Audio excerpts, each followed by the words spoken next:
उत्तर प्रदेश के श्रावस्ती जनपद में एक दिल दहला देने वाली घटना सामने आई है, जहां पे एक सौतेली मां ने अपने 7 साल के मासूम बच्चे को तड़पा तड़पा के मार डाला। ये सब अंजाम किया योजनाबद्ध तरीके से।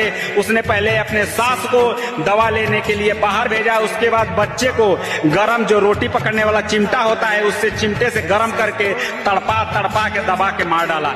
आगे का वीडियो पूरा देखिए और इस वीडियो को तड़ाक से शेयर करिए ताकि ऐसी घटना कोई ना करे। मां पर से भरोसा उठ जाएगा मेरे दोस्त, अगर वीडियो को आपने शेयर नहीं किया तो।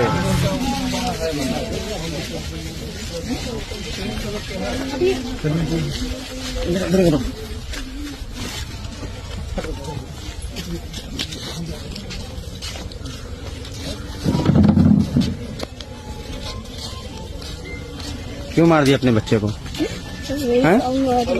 मैं नहीं मारी। ये तुम्हारा बच्चा है? जी वो भी था, ये भी था। हाँ सर,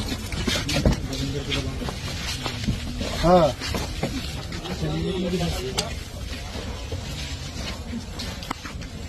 मैम बैठिए आगे। हाँ कप्तान साहब के यहाँ पहुँचा दीजिए। आगे चलो आगे चलो। बड़े तो वहाँ दे दीजिए ना आप। ही आप बेटा क्या कर रहे हो तुम? मैम गए थाने, बिल्कुल आप